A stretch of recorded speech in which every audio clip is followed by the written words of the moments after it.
So I'm slightly under the weather, which is why I was sitting back there earlier. So forgive me if I become incoherent, and if not, just go like this if I'm making no sense. Okay, so I am so honored to be amongst all of you and to have one of the last speaking slots. So hopefully it will keep you engaged. I am a social psychologist, and I am deeply committed to designing environments that support young people thriving. So much work, as many of you know, is focused on early childhood and young children. We tend to forget or neglect adolescence, and so my life's work has become trying to address that gap. So, I'm hoping to convince all of you, if you're not already working in the adolescent space, to come on board with me. So I thrive as a nonprofit. I do have some things for you at the back of the room that are free for you to take and to share, and let me know if you need more of those things. Our mission is to make and use games for teen thriving. We have a multidisciplinary approach. We are social and emotional learning experts, mental health professionals, game designers. We really come together, and what we really hope to do is amplify work that other people are doing, and then if other people are not doing that work, do it ourselves. Of course, I have Fred in my slide. Play gives children a chance to practice what they are learning. Another one to add to the wall. We are designed to find fulfillment and creative growth through play. And then finally, this one, which is really striking to me, the opposite of play is not work, it's depression. And when we think about play, we tend to think about young children. Those that have not entered puberty yet, those that are still in elementary or maybe as old as middle school. But we really neglect, by and large, adolescents when we think about play. They're too cool for play, they have other things to do, they're working on big life problems. But I firmly believe that play is foundational to health and happiness throughout the lifespan. We could all benefit from having play every moment in our lives. The game of Happy Salmon yesterday really rejuvenated me. And just, there should be more happy salmon in the world. So, I don't need to convince you of this. Games can offer meaningful experiences. We're adding that this is true for teens, and that they can be designed and used to support the development and thriving of teens into adulthood. What's super fascinating to me about this area is digging into the science of the adolescent brain. So much growth and development happens in early childhood. All of you know that. If you read any of the stuff Lauren has given us, and I'm sure some of your own work, you know that there's tremendous growth in early childhood. It is exceptional also in adolescence. Teens are absorbing information at phenomenal rates, unsurpassed before. The speed at which they're processing information is truly incredible. The opportunity that teens are exposed to and embracing in adolescence, again, is unmatched. Their focus is on exploration, and they're not yet in that adult space of exploitation. And so, as they're embracing these opportunities, they're really fine-tuning their brain. They're building up strength and connections that they're using again and again, and then they're pruning away the aspects of their neural networks that they're not using as much. They are taking risks. This is something we often see in headlines of the risks teens are taking with their sexual health, with drugs, with alcohol. But really this is about them exploring the boundaries that are beginning to fall away from early childhood and middle childhood. We want them to take risks. We want them to move away from the comfort and security of their home because they are stepping into adulthood, but they're not ready yet. They're not there yet. And really important to me and to this work is that the science that the habits formed in adolescence tend to be the habits that last a lifetime. And so if we are not exposing young people to learn and practice and develop habits for healthy living, it's unlikely, or it will be harder that they acquire and do those later into adulthood. And those habits can really set them on a road to thriving. If you look at the science of teen mental health trends, depression is on the rise, anxiety is on the rise, We're seeing increases in suicidality and self-harm. That has doubled in children and teens since 2007. The stress that teens are reporting is unsurpassed in previous generations. So this is a real human health issue, the well-being of our society. These are primarily US data. I haven't looked closely at international data, and I intend to, but in the US, I would say that there is growing concern about the health and wellness of our young people. And I can't help but wonder how the environments that we're creating for them, both the physical environments, their school settings, their neighborhoods, the legislation that we're passing or not passing, in addition to the technology and the virtual environments that we're creating, impact their lives. And because of that, we can make wise choices as designers to design intentionally with their needs and their well-being and their health in mind. So when I talk about thriving teens, I'm pulling from a lot of different models. Some really interesting ones have come out of the Chicago Research Consortium. We look at competencies, so the skills and knowledge and practices that teens are developing throughout their adolescence. And the goal is to strengthen and build those skills and that knowledge for thriving. Agency is critically important in adolescence. Having a sense, a perceived sense that they have influence over the world and giving them actual experiences where they can impact and change the world around them is critically important. And the task of integrating their identity, who they are, how they show up, their beliefs about themselves, what they're expressing to others, what they're expressing internally, and really bringing all of that together into a cohesive whole. That doesn't happen in adolescence. It happens in the early 20s, sort of later adolescence, but the path to get there begins in adolescence. And so if we have environments or influences around young people, and adolescents in particular, that don't allow their self to be fully expressed and embraced. So the stigmas that we have in a lot of our media around mental health, around sexual identity, around choices, that will create a fragmented identity where people don't feel safe expressing who they are and showing up with who they are, or really having the opportunity to explore what they care about, what their preferences are. That creates fragmented identity, and that becomes a real big challenge in healthy development. So our mission is to create meaningful experiences. And what are the key ingredients? What's in the cookbook, to borrow Warren's language, of what meaningful experiences look like? There's a lot of different frameworks out there. As I said, my research background is in social emotional learning. I've been doing social emotional learning work for over 15 years, first at Yale in the Department of Psychology, and now at iThrive. And I have a printout of this for all of you.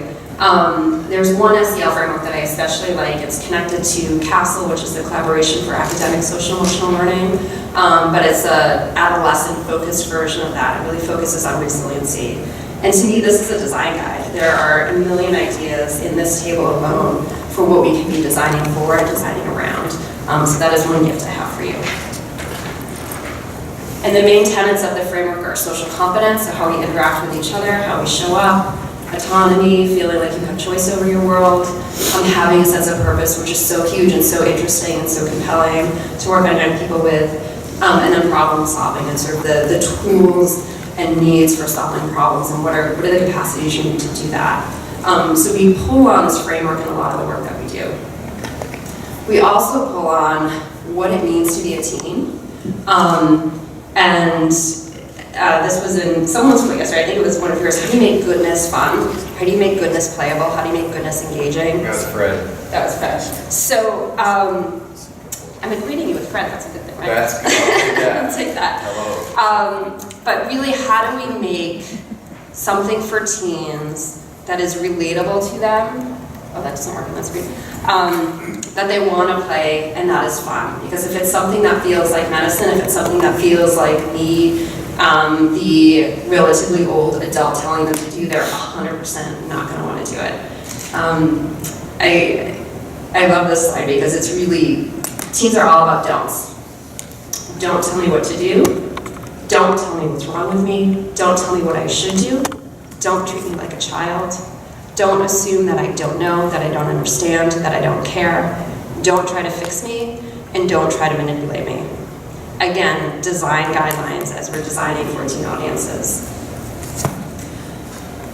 So we've looked deeply at the literature on adolescent development. We've talked in depth to game designers, we've done focus groups, we've done interviews, and really looking for what do we need to keep in mind when we're designing for teens? What are some key tenets of that? So this is another handout I have for you. There are 10 things on this list that you can keep in mind. Do you need to keep them all in mind when you're designing? Yes, but you don't need to design for all of them. But it's useful to know sort of the full comprehensive view of what's going on for teens and teens' lives. We're in the process right now of, so some of the things on this list I've gone through. So they're building habits for life. They're catching on to us fast. They see through us as adults, so let's not manipulate them. They're not just weird, and that's an acronym for they're not just Western educated from industrialized rich democratic countries. There's a vast landscape of who teens are, where they live, what they care about, what matters to them. They all need more sleep, they're facing a lot of stress, they're trying to figure out who they are. So these are science-based tenets for what we need to know about teens. And we just had a design retreat with 7 expert game designers where we took those tenets and began to think about, well, how can we translate these into design tips? So we've just produced this. Any of the resources that we produce, we always test. So we have not yet tested this one, but I'd be more than happy to share an early draft with you if you want to provide some feedback on it, or if you have an opportunity to work with designers to test some of the tenets that are in here. I'd love to share it with you. We do have another goodie I have for you. This is a special issue of Well Played, which is a open source journal published by ETC Press. Ours is a peer-reviewed version of it, and in this there's a whole bunch of really fascinating papers. One of the final papers I co-wrote with Kelly Dunlap, who is our manager of mental health and research at iThrive. But we looked at the literature on what makes for a good social-emotional learning program for teens. There is some science out there, but it is pretty limited. But we pulled that research, we pulled core game design principles, and we came up with, I would say it's the start of a framework. If this paper looks the same in 10 years, I haven't done a good job. But the start of a framework for when you're designing for teens, things to keep in mind. It needs to be issues relevant to teens. There needs to be opportunities to create and interact in social spaces. And for teens, I asked this question yesterday. So much about game design, or video games anyway, is the social space that surrounds the game. So the game itself is one place, but then there's the Twitch channels and the other social community places where teens are interacting. So really designing with those different places in mind. Multiple ways to solve problems. And then some core design principles. There has to be system exploration. Kids have to be in control of what they're seeing, even if there are boundaries on what they can see. There has to be the sense of they're in control of how they're exploring the world, which feeds into agency and autonomy. Well-ordered challenges, so that gets into the zone of proximal development. So the first ones can be easier, but they need to level up in difficulty for sure. And then feedback through failure. All of these, we believe, are supportive of teen development, and it's also the reason why we think games are a really exciting place to do some of this work.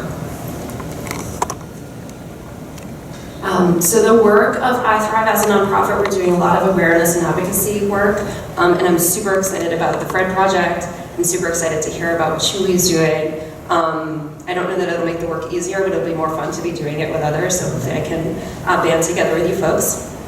We do a lot of work around mental health and personal growth using games, but also training game designers for really thinking about what are the stigmas for mental health that you're consciously or maybe unconsciously putting into your games, and how can you change those. We do a lot of programs and events for game designers as well as educators, professional development for those groups as well, and resources. So I just want to give you a high-level overview of the kinds of resources we have on our website and then we're pulling together.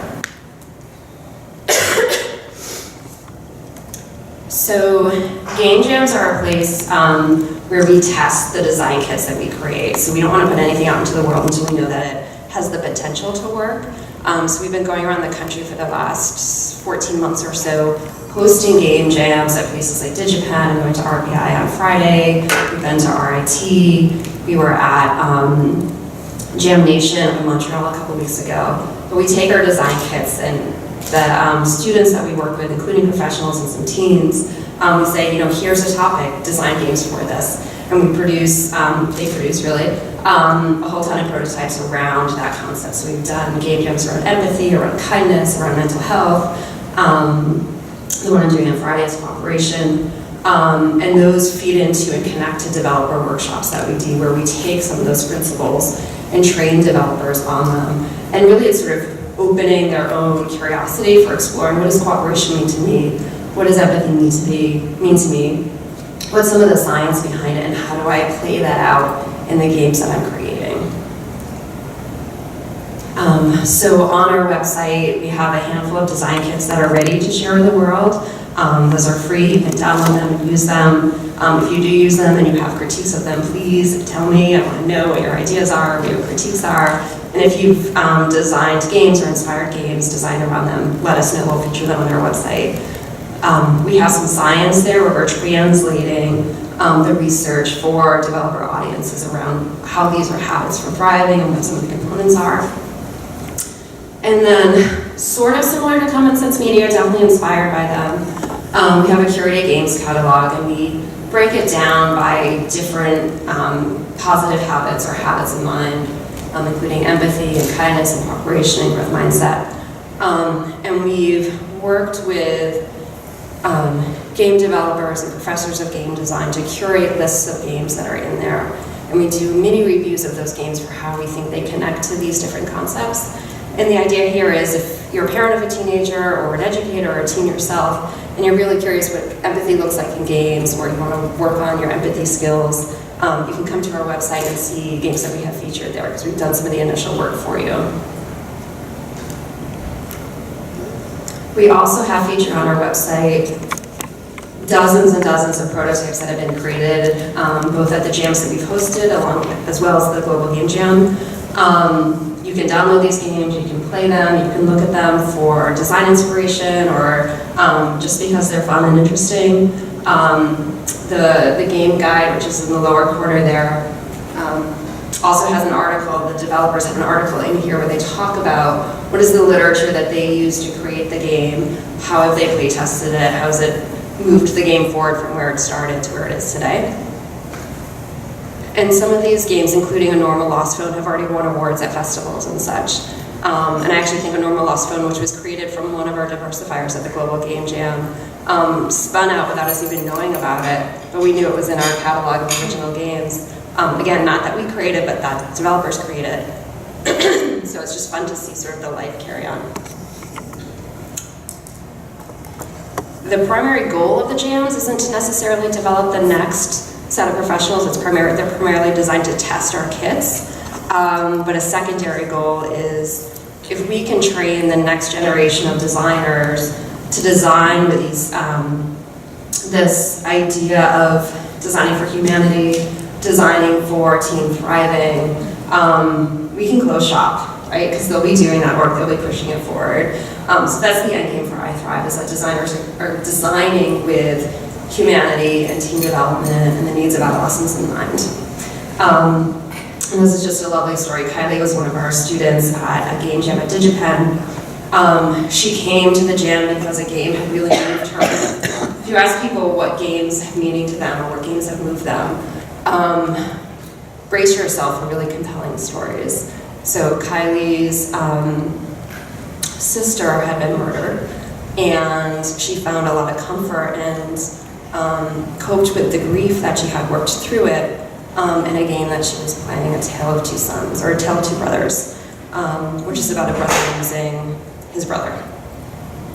And she experienced the, I stroke up when I talk about this, she experienced how compelling that game was for her and how it really spoke to her.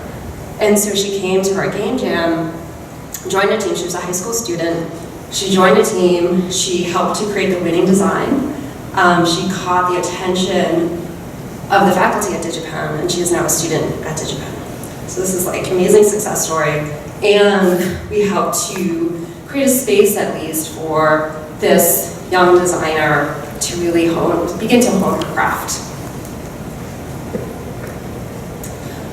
Other work that we do, the idea of co-design has come up a lot, which I'm really excited about. Emily was talking about it in her session on the first night, and it's come up again and again. We had the pleasure of learning with and working with Barb and her team this summer on Game Design Studio, which is our co-design approach for teens. We're trying to do a couple of things. One is to engage them in the game design process, not exclusively with the purpose of creating, helping them to become game designers, but to use the technique of game design to help them better understand their world and the systems that they operate in, and also to help us understand, what do teens care about now? How can we engage young people in a meaningful, authentic way, and get insight into what matters to them in their worlds? And so these are some of the kids that we met in New Mexico at Barb's lab, where they went through a week-long studio where they worked through what are things that matter to you, what really motivates you in life, what do you really want to understand more, and by the end of the week they had design pitches. So this group, what mattered to them that they discovered was that no one has taught them how to grieve. No one has talked to them about the grieving process. And so they put a game pitch together that went through the systems of grieving, tried to unpack some of the rules of what grieving looks like as game mechanics, and that was the pitch that they had. It's called Need You, 2 boys who are 15 years old, and they spent the whole week really building out what they thought this game should look like. This is another game that came out of another session. This is a mobile RPG, and these kids, I can't read this, this is focused on regulating stress. So that was a big issue for them. So we don't tell them what to design for. We create an environment where they are free to explore and engage in creative processes to unpack what matters to them, what do they want to work on, and then find other folks in that space to do that work with them. We're also, because we see games as having high potential to really meaningfully engage young people in their own social emotional development, we've started to create educator guides for how to use different commercial off-the-shelf games in classrooms, as well as clinicians for using them in their therapeutic practice. And there's a pretty steep learning curve for teachers to bring games into their classroom, sort of the technical pieces around it, but also to not just use games as a reward for kids who finish their other work, but how do you really embed games within the regular curriculum as a text, for example. And so we've been working with some master educators on a social emotional learning curriculum that ties directly into English language arts using What Remains of Edith Finch. Has anyone played this game? Only one of you two? It's a beautiful game. It is an absolutely stunning game. And the premise of the game is that you are Edith, and you're trying to solve the mystery of who lived in the house you grew up in and what are their stories. And so you move from room to room and try to capture and understand the identity of the person who lived in that room, which has been sealed off. There's a curse on the family, so there's some sort of spooky element to it. But what was fascinating about this, we picked up the idea of identity exploration and used that as the theme of our curriculum and the lessons that we designed. It was, once we had this idea, it was really easy to actually connect it to social emotional learning, to connect it to the standards in ELA, and I believe that we've created a really beautiful, easy, engaging curriculum where our students will not only create their own artifacts about their own identity and how people portray their identity in the physical space and the artifacts that they curate themselves, but also on their social emotional development. And so we are starting the pilot test of this next week at a school up in Toronto, and maybe next time I come I'll have data to share back with you about how that went. And if you know folks who are in the high school space who may be interested in doing some work with us, please let me know. Okay, last two slides. So other projects. So in terms of the advocacy, how can I Thrive play a role in changing the conversation in the field of how we design games and why we design games? So two final projects that I'll just tell you about. One is the journal we have just launched. So last spring we published this as a special issue of an existing journal, Well Played. As of last count, and we had this sort of the shortest run period, meaning that it's been out the shortest amount of time, we had one of the highest level of downloads of this journal. It's an online journal, it's free to download, which is not typically what happens in academia. Usually your library has to pay a huge subscription fee, or you have to pay article by article. This is free to download. So if you don't want to drag this with you back to your home, you can just download the whole thing on your computer. But please take them, I don't want to drop them back with me. So that we found that to be really successful. We loved the articles that we got. We decided to launch our own journal. And so we had our first call for submissions this summer. We're curating the collection right now with our reviewers. We'll publish it in the spring, and then we'll put out another call in early spring, but it'll be the Journal of Games, Self, and Society. Also, it'll be open source, free to download. It will be indexed and all of that good stuff. But we really want to have a space for game scholars and game designers to publish their work that's focused on really looking at and understanding how games interact with self and society. And we do have that focus on social emotional learning and team development. And then finally, yet to be named, but taking suggestions if anything comes to you, Dr. Kelly Dunlap, who is our manager of mental health and research, is launching a podcast. And it will be gloriously nerdy and super fun. And we're really going to be looking at talking about games where humanity is the core mechanic. And so we will be looking to book folks who are interested in talking about this with us. And we'll share out when it is available. We're putting the outlines together what the first season will look like, and we hope to launch that in the spring. So my challenge to you is please join us in making meaningful games with and for teams. And my focus is collaborating. I moved out of academia because it was very anti-collaborative. And so I focus everything I do on collaboration right now and amplifying what other amazing people are doing. So if you're looking to move into the space or already in the space, please reach out and let me know. Thank you.